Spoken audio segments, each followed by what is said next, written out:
Here's what today is about. Mikey and I talk to investors every week who are looking at Puerto Rico from the mainland, from New York, from Atlanta, from wherever, and they found a property that looks cheap. The price is the number that caught their eye, and they're thinking, I've done Airbnb before, or I've renovated before, or both. I can figure this out for my home. We've seen that thinking catch a lot of people off guard, not because Puerto Rico is a bad investment, because a price is one number, and then one number without context around it doesn't tell you whether a deal works. It just tells you what something costs to acquire. I'm gonna show you how that line of thinking can potentially ensnare you in a bad situation by using a real story. I'm going to use the story of a couple, and for discretion's sake, let's just call them the Beaumonts, who came very close to learning this the hard way. The Beaumonts weren't beginners. They had 2 years of experience running an Airbnb. They completed 2 full-scale 2 or 3K renovations. We're talking budgets of $50,000 or more. They had real experience, and they were 2 weeks away from flying to Puerto Rico to buy a property they had never seen in cash. Alright, so boom, story time. A couple, I'll call them Simone and Desmond Beaumont,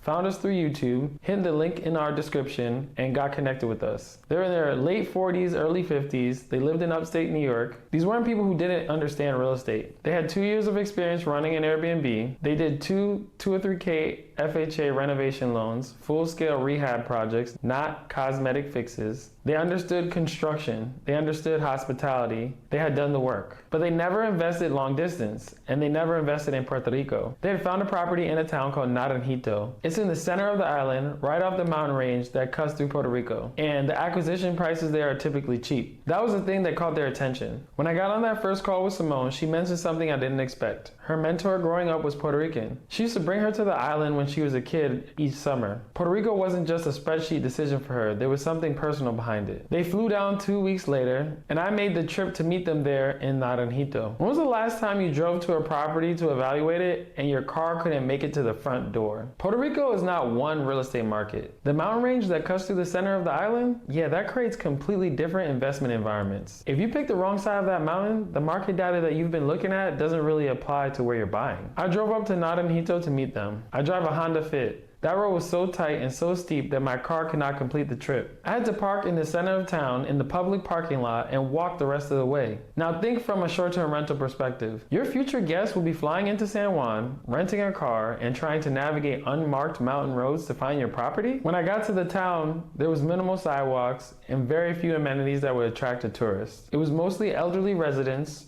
no beach within reasonable distance, and it was pretty far from El Yunque, the rainforest that drives most of the island's tourism traffic on the eastern side. There was effectively no functioning short-term rental market in Naranjito that could support what Simone and Desmond were trying to build. That was the market. Then the three of us walked through the door. Somebody always knows why a property is cheap. The seller knows, the listing agent knows. The only person in this equation who didn't know was the potential buyer sitting 1,500 miles away looking at photos. Here's where the three of us walked into. There literally was not one door in sight. Not for the exterior, not for the interior. And the staircase from the first floor to the second floor had been pulled out, most likely sold for scrap metal. The electric was disconnected, the water was also disconnected. In place of doors, they had tin sheet metal nailed over the doorways. The most notable thing about this whole adventure was that the realtor told them it would take $4,000 to get the property operating. Even if it was a mistake, even if he added a zero and he said $40,000, that was still wrong. If he added another zero and he said $400,000, that was still wrong. Simone and Desmond were standing in the same building as I was. They saw all of it. After we walked through, they asked me, what would it actually cost to fix this? I share what I know from working in this market, from doing construction jobs, from doing development, and having quite a bit of experience. The masonry work alone, just to address the concrete spalling and the structural cracking we could visibly see, was going to be tens of thousands of dollars, if not more. Before you touch the fact that there weren't any doors, windows, staircases, and the electrical and the water was completely shut off. And here's the detail that told me everything I needed to know about the deal. When the realtor found out that we were coming to walk the property, he did not show up. He sent his assistant. Simone and Desmond had been sold a story.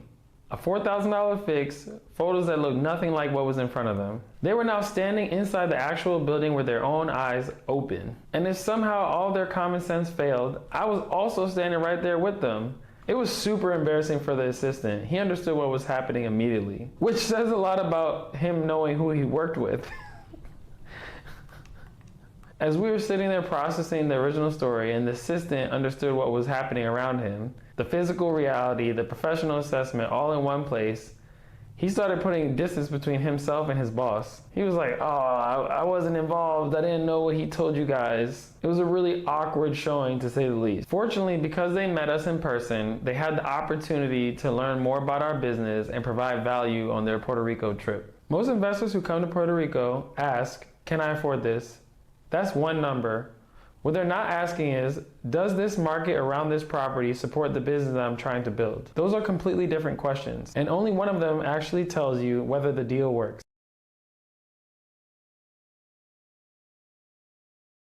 So there's this concept called denominator blindness. Maybe you're familiar with it.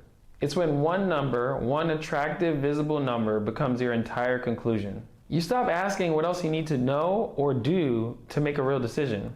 For Simone and Desmond, that number was the price. It was obscuring everything that price needed to be measured against.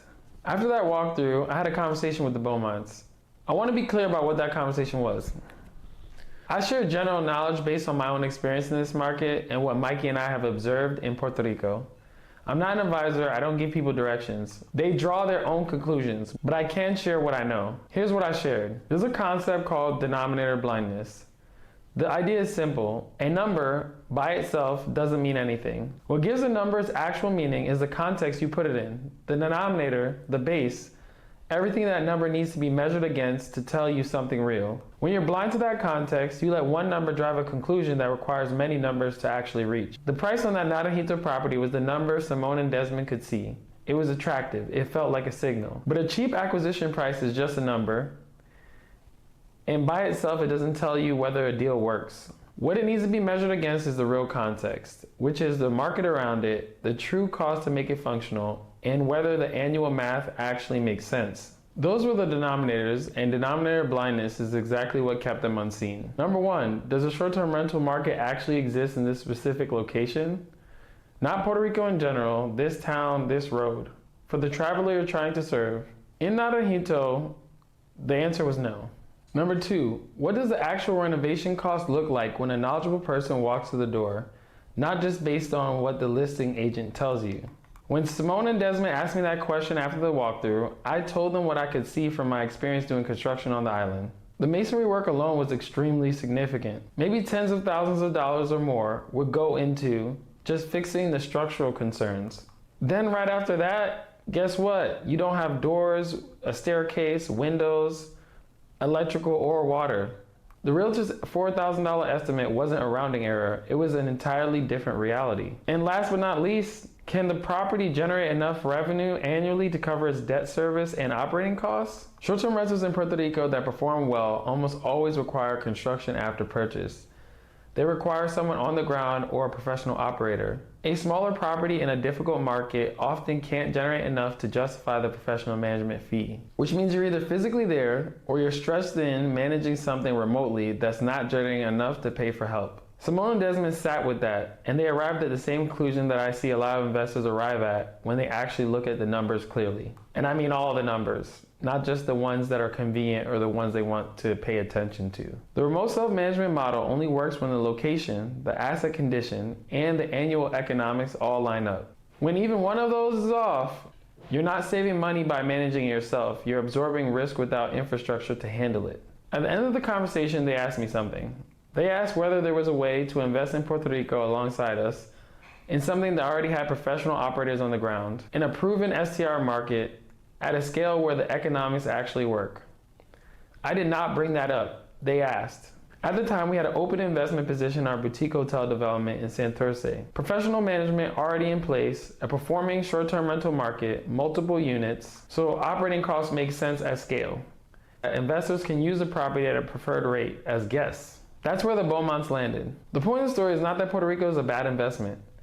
It's that the price is the last number to look at, not the first. You need the market, you need the real asset condition, and you need the annual income from the property to cover its expenses, resulting in net operating income or positive income to yourself. When those three things are right, Puerto Rico is one of the best markets I've seen. When they're not, cheap is just another word for expensive. If you're thinking about investing in Puerto Rico, if you want to talk through your own situation, the link to book a call with us is in the description. We like to talk to investors at every stage of the process. Follow us for more and we'll see you in the next video.